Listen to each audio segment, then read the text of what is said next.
gaman að séu margir hérna eftir en þá í salnum eftir hann frábæra 5G fyrirlestur en hann var mjög skemmtilegur. En já, ég heiti Þorvarður, ég vinn hjá Vodafone og ég ætla aðeins að tala sem sé sýnin okkar til næstu 10 ára, þá bara sem iðnaður og og það er svo mikið að gerast í þessum heimi einhvern veginn að það er dálítið áhugavert að velta fyrir sér hvar við vorum fyrir 10 árum síðan líka. Fyrir 10 árum síðan var, held ég, Amazon aðalega að selja bækur og það var eitthvað sem til sem hét Blockbusters og svo framvegis. Í dag erum við náttúrulega með ægilega fína síma. Hérna sjáum við svona kannski helstu síma sem eru í gangi í dag, ægilega fínir. Fyrir 10 árum síðan voru þetta heitustu símar. Það var Nokia og það var BlackBerry. Þessi fyrirtæki eru bæði hætt að selja síma í dag. Og þegar maður skoðar hvernig þetta geti litið út eftir 10 ár, þá erum við farin að sjá einhvers konar svona myndir. Einhvers konar framtíðarsýn sem er jafnvel svona. Og þetta er mjög svona skemmtilegt. Í dag erum við sem fjarskiptageiri líka að selja sjónvarp. Þið sjáum mynd af IPTV-inu frá Vodafone. Þetta var nú kannski eins og maður horfði á vídeo fyrir 10 árum síðan. Maður fór í Laugarásvídeó og tók faðmandi á móti manni, hann maður sem reyndi að selja manni einhverjar myndir. En eftir 10 ár þá sjáum við þetta kannski einhvern veginn svona. Að þróunin er svo svakalega hröð og hún hefur svo mikil áhrif á okkur sem iðnað að maður þarf stundum aðeins að bara gera sig í brók og bara hugsa hvernig mætum við þessu. Og svo náttúrulega eins og Sæmundur var að tala áðan, þá er eitthvað svona framundan. 5G, sjálfkeyrandi bílar, við þurfum miklu fleiri senda, við þurfum miklu meira gagnamagn og svo framvegis. Þannig að í mínum huga eru þetta mjög spennandi tímar náttúrulega í geiranum sem eru bæði með áskorunir og tækifæri fyrir okkur. En byrjum aðeins að skoða pínusmá grunn og það sem ég er mikið að velta fyrir mér er sem sé, hvað maður segja, interplay eða hvernig sem sé tækni nýjungar sem að einstaklingar kaupa, sem sé ný handset eða svoleiðis græjur, hafa áhrif á okkar innviði, hafa áhrif á gagnamagn og áhrif á aðgangstæki og svo framvegis og hvernig þetta spila saman. Og hérna erum við að sjá sem sé gagnaflutningsspá til næstu 5 ára cirka en hún horfir líka alveg til 1990 aftur. Og þetta er þessi exponential þróun sem við höfum séð í þessum geira mjög lengi. En af hverju er þetta að vaxa? Ja, internetið byrjaði kringu 1990 og þá erum við að sjá þannig internet for homes eða bara almennt internet fara af stað. Við þurfum bara mótald og svo framvegis. Síðan gerist eitthvað. Og við erum að sjá alltaf að þróun í tækni, ekki bara aðgangstækni heldur, þróun í vörum er að valda því að við þurfum alltaf meiri gögn og það sem er líka merkilegt er það að jafnvel þó að komið þennan IPTV kringu 2004 þá þýðir ekki það að við hættum að brása, við hættum að senda post. Það bætist alltaf við. Og við sjáum svo OTT koma svona kringu 2007 og það þýðir ekki að fólk hætti að horfa á smart TV eða svona í eitthvað svona bara sjónvarpið í stofu, það bætist bara við. Og nú erum við að sjá 4K streaming koma, 4K sjónvarp. Og það þýðir það líklega að stærsta sjónvarpið í þá hverju heimili verður 4K, en bara minni sjónvarpinu verða vantilega HD og svo verður líka iPad með OTT og svo framvegis. Aftur það bætist við. Þannig að þetta er alltaf accumulated áhrif sem við sjáum og Internet of Things segir það í þessu líka, hvaða áhrif sem það getur haft á gagnaflutning. Og á sama tíma erum við að sjá náttúrulega að aðgangsnetið okkar eða möguleikin okkar til að streyma gögnum er að vaxa. Einhvern tímann, fyrir reyndar kannski bara 10 ára síðan var ADSL bara mjög fínt. En í dag eru allir að keppast við að komast eitthvað hingað upp í einhver 1 gig. Þannig að við erum að sjá þetta interplay á milli tækni nýjunga í tækjum og aðgangsnets og hvað burðarlega getur borið spila saman og þetta vex alltaf, þetta bætist alltaf við. Og það sem er svo magnað við þetta er að nýjungar í aðgangstækni sem við erum alltaf að sjá, GFAS getur borið 500 megabita yfir kopar og svo framvegis og fiber to the home og svo framvegis. Og svo erum við alltaf að sjá nýjar vörur koma, snjallsíma, Netflix komið, allt allt Office umhverfið kerti við skíið og svo framvegis. Þetta spilar saman. Og þetta spilar saman til þess að auka þetta gagnamagn sem að notandinn þarf. En gallinn er sá hins vegar að upplifun notandans er öðru megin og það er það sem að virðisaukin í rauninni er, en fjárfestingarþörfin er hins vegar hinum megin.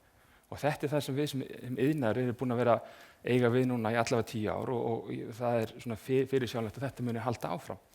Það að fjárfestingarþörfin og hvað maður segja, virði sem að notandinn kaupir ekkert endilega á sama stað. En við höfum séð svona aðeins áður og hérna ætla ég að sýna ykkur mynd sem sýnir í rauninni hvaðan gagnamagnsaukningin að koma og fyrir spáin á næstu 5 árin. Og myndin sýnir það að 80% af gagnamagninu sem að vaxa að koma frá vídeói. Og við sem iðnaður höfum aðeins átt okkur á þessu og hérna önnur mynd sem ég ætla að sýna ykkur sem sýnir þessi tekjur fjarskiptafélaga á Íslandi sem að selja svona quad-play þjónustu, þetta Síminn og Vodafone. Þetta eru tekjur okkar 2012-2014, skipt upp í svona helstu segmenta sem að fyrirtækin skipta sér upp í, það það mobile, fixed voice, data og TV. Og það sem maður sér það að síðustu, á byrjun 2012-2014 þá eru samanlagða tekjurnar fyrir mobile og fixed voice að lækka 83 milljarða. Þetta hafa verið svona okkar kannski kjarnavörur. En við erum að selja meiri gögn og við náum að selja meiri gögn sem að bætir þetta upp af kannski 1/3, en það ekki nóg. Við höfum þurft, eins og sjá á þessari mynd, að fara inn á fjölmiðlamarkað og með því að ná að selja fjölmiðlun þá höfum við náð að bæta þetta upp á móti. Þannig að við sem fjarskiptagerar þurfum alltaf að horfa miklu meira í það hvað virði kúnninn að kaupa og hvernig við getum notað það svona virði sem við höfum til að selja honum meiri virðisaukandi þjónustu vegna þess að aðgangsnetið og slíkt fyrir að verða svona nánast eins og vatn. Ég ætla aðeins að dýpka mig aðeins í þróun síðustu ára og skoða aðeins Academy State of the Internet. Ég veit nú ekki hvað þið sjáið að þessu, en þetta þessi Academy birtir ársfjórðungslega stöðu yfir internetið og þetta frá 2007 og til 2015 og þetta sýnir sé average throughput. Þetta sem sé hvað meðaltalið á hverju heimili að nota. Hérna sjáum við Ísland, Bandaríkin og Bretland og Singapúr og svo Hong Kong aðeins undan. Og það ekkert langt síðan að það var nóg að vera með svona ADSL sjáið að throughputi var einhver 5 mega eitthvað slíkt, en síðan eitthvað að gerast og við sjáum að kringu svona 2012 þá myndi ég ætla að segja að það greinilega merki einhvers streymis, þannig að við sjáum þannig exponential vöxtinn koma sterkan inn. En já, þetta cirka þreföldun á 3 árum.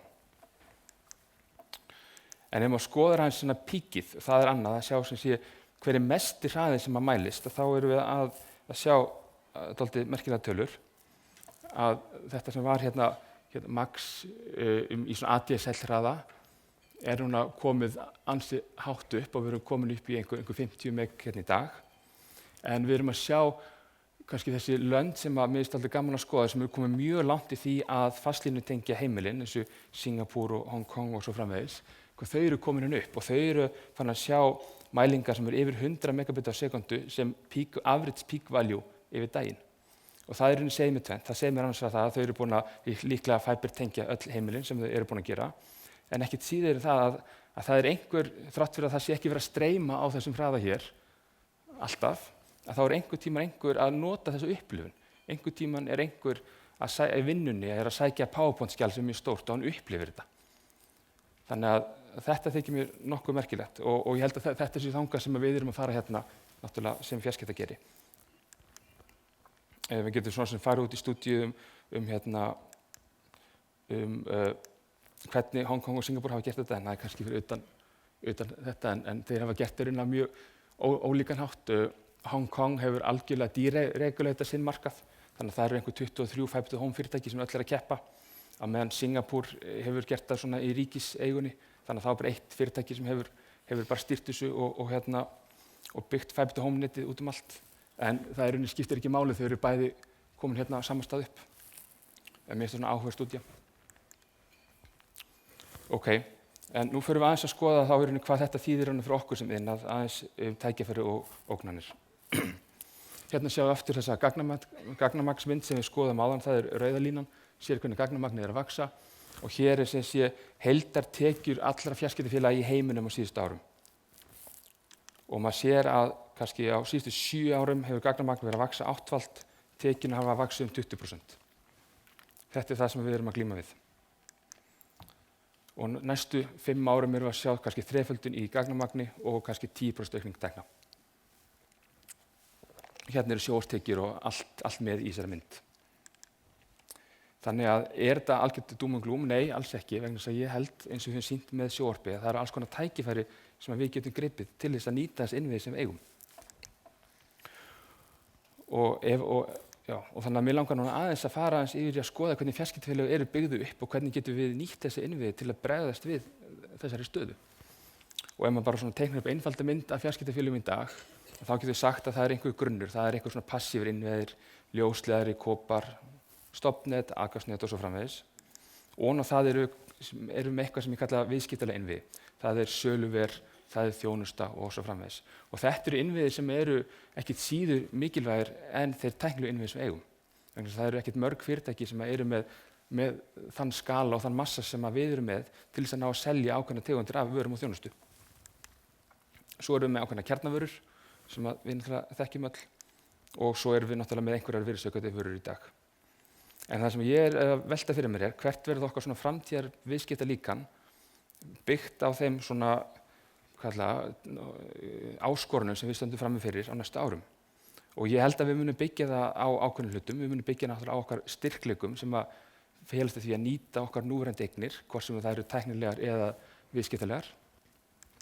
Við höfum fjárfestingargetu, við getum fjárfest líklega meira en margir aðrir hérna á landi. Við erum traustur rekstraraðili innviða og búin að vera það lengi. Það okkur treyst til að gera hluti sem skipta máli.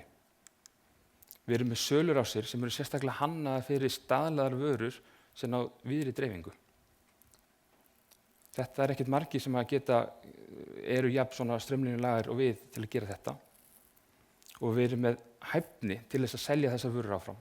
Ef að varan stöðluð, þá ættum við að geta selt henni áfram. Og að lokum það kannski helsta eignin okkar sem viðskiptasamband við nánast öll heimili og fyrirtæki á landinu.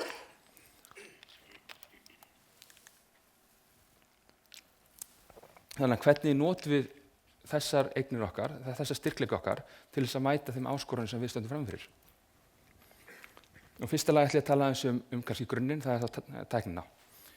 Til að stjórna neti framtíðarinnar sem gríðarlega flókið og stórt og sístækkandi, þá gengur ekki að gera það með úröldum búnaði eða einhvers konar vírum og slíkt. Það bara ekki að fljúga. Þannig að við þurfum að fjárfesta í nýjum innviðum sem eru skalanlegir, byggja sjálfvirkni og eru sveigjanlegir. Og sem betur fer þá eru alls konar hlutir í gangi í dag í heiminum eins og Sæmundur kom aðeins inn á þann sem að hjálpa okkur þarna.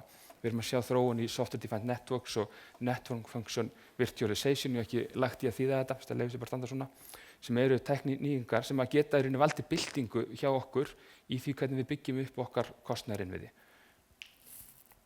Og þetta eina ástæðan því að mörg fjarskiptafélög fjárfesta í gagnavörum. Það vegna þess að í rauninni með Network Function Virtualization og svo framvegis þá erum við að sjá kjarnabúna fjarskiptafyrirtækja fara að verða meira og meira bara eins og tölvubúnað.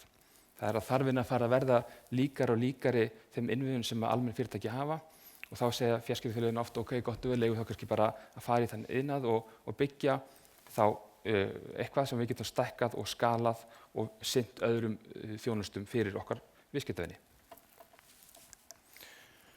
Þannig að þessi innviðir að færast alltaf nær út í geiranum og við sjáum miklu meiri samnýtingu. Þetta svona kannski kjarninn eða svona grunnurinn. Annað sem að mér þykir áherslu líka það að skoða Internet of Things eða Internet allra hluta og aðeins bara átta sig á því hvaða tæki eru inn á heimilum í dag. Inn á mínu heimili í dag eru líklega milli 15 og 20 tengtæki og á næstu 10 árum þá munum líklega tvöfaldast. Og þetta eru alls konar tæki, þetta eru prentarar og tölvur og vogir og snjallt sjónvarp og svo framvegis, snjallir hitamælar og svo framvegis.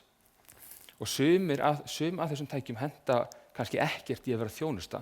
Ég ekki því sem ég myndi vilja selja vigtina sem þjónustu, það bara eitthvað sem ég vil eiga fyrir mig. En sumt kannski hentar mjög vel og sumt kannski þess eðlist og vilt að einhver sinni því fyrir þig. Til dæmis svona Við erum með set-top-boxin, við erum með sjónvarpin, við erum með smart meters og svo framvegis. Orkuveitan geti þurft einhver aðstoð þarna. Þannig að þetta er eitthvað sem að mér þykir áhugavert að hugsa í þessu samhengi. Getum við einhvern veginn farið að nálgast svona home as a service og hversu langt eigum við að fara og eigum við að stækka okkur inn í að fara inn í eldhúsið og fara að selja ískáp as a service, ég veit það ekki, það er dálítið langt Þannig að trikkið er í rauninni að vera snjöll og velja það sem hentar okkar markaði og við getum unnið með. En ég held að hérna séu gríðarleg tækifæri til þess að auka það þjónustuframboð sem við erum að veita okkar viðskiptavinum í dag.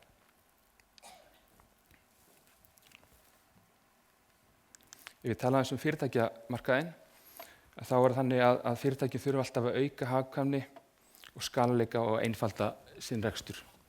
Og við erum að sjá alls konar stefnu og strauma í ICT á næsta árum sem geta hjálpa okkur þar. Við erum að sjá að vinnuumhverfið er alltaf að verða meira og meira sveigjanlegt. Við erum að sjá að skýjalausnir bjóða fyrirtækjum upp á það að hýsa í skýin og svo framvegis því það að fólki getur unnið svona það sem að því hendar. Við sjáum að innviðinir er að byggjast upp á þann hátt að fyrirtækin getur verið að færa sig meira og meira yfir í skýið. Og svo sjáum við að það vantar stjórn á þessu. Og hérna getum við komið inn sem fjarskiptafélag og aðstoða fyrirtæki við það að nýta þá fjárfestingu sem búin að eiga sér stað í hvað sem er innviðum eða bara í þeim snjalltækjum sem eru úti og tengja þetta saman til þess að hjálpa fyrirtækjum að vera hagkvæm, skalanleg og einföld.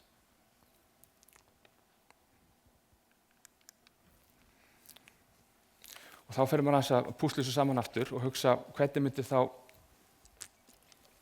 framtíða businessmódelið fyrir fjarskiptafélög geta litið út. Jú, við getum séð að við munum líklega alltaf þurfa náttúrulega ákveðna grunninnviði, hvað sem það eru passífir innviðir og svo framvegis. Við munum hafa einhverja kerfishögun áfram sem byggir á skalaleika og samnýtingu og svo framvegis. En ég hugsa að vöruþróun okkar farið að verða svona sambland af kjarnavörum, þá fjarskiptaþjónusta og þannig, og eitthvað sem ég kalla bara vörur þriðja aðila. Það eru sem sé vörur sem eru skalanlegar, auðseljanlegar, henta svona mass-market vörur sem við getum þá svona valið inn í okkar kjarnavöruframboð og selt út. Selt út gegnum okkar hinu helstu eign sem eru bara sölu og þjónustu innviðnir okkar og komið út. Og okkar kjarnavörur fara þá að verða einhvers konar svona hýbriti þessu, blanda af þá svona klassískum fjarskiptavörum og svo svona þjónustulausnum fyrir þriðja aðila sem við í rauninni frontum. Og með þessu erum við að ná að vera áfram svona lykil þjónustuaðilar fyrir heimilin og fyrirtækin á næsta árum. Ég held að það mun ekki breytast. En áskorunin felst í því að nýta þessa eiginleika sem við höfum og nýta þær eignir sem við eigum til þess og það viðskiptasamband sem við eigum til þess að ná að veita kúnnum okkar betri þjónustu og mæta þeirra framtíðar þörfum. Og með því, hvernig gerum við það? Við þurfum að útvíkka okkar þjónustuframboð gríðarlega mikið, við þurfum að stækka það og við þurfum að fókusera á auðskanlegar mass-market-vörur. En það er hægt að skjóta sér í fótinn þarna og ætla að gera allt og það er svona gríðarlega mikilvægt að vera með fókus og velja það sem hentar markaðnum hverju sinni.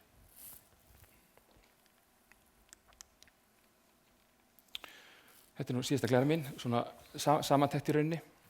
Að ég held að þróun í búnaði og áframhaldi þróun í aðgangstækni eru saman að valda þeirri gagnamagnsbyltingu sem við erum að horfa á og ég sé ekki að sé neitt að fara að enda. Ég held að þessi gagnamagsvöxtur muni áfram drífa mikla fjárfestingarþörf hjá fjarskiptafélögunum og samkeppnin í kjarnavörum er náttúrulega sem við vitum gríðarlega mikil. Til þess að mæta þessu þá í rauninni þurfum við að gera ýmislegt. Við þurfum að auka framboð okkar á vörum og við þurfum að bæta nýtingu okkar innviðum. Ég er því tiltölulega bjartsýnn á framtíðina. Ég held að það eru mikil tækifæri í þessu ef við gerum þetta rétt. Ég held að við getum haldið áfram að mæta þörfum viðskiptavina okkar sem eru alltaf að verða þannig að nýta cloudið og svo framvegis. Þannig að vörurnar eru að henta okkar innviðum. Það verður auðskanlegt og auðvelt og svo framvegis. En það er mikilvægt að velja þetta vel og að uppfæra tæknilega og viðskiptalega innviði til þess að mæta kröfum okkar skalanleika og hagkvæmni. Takk fyrir.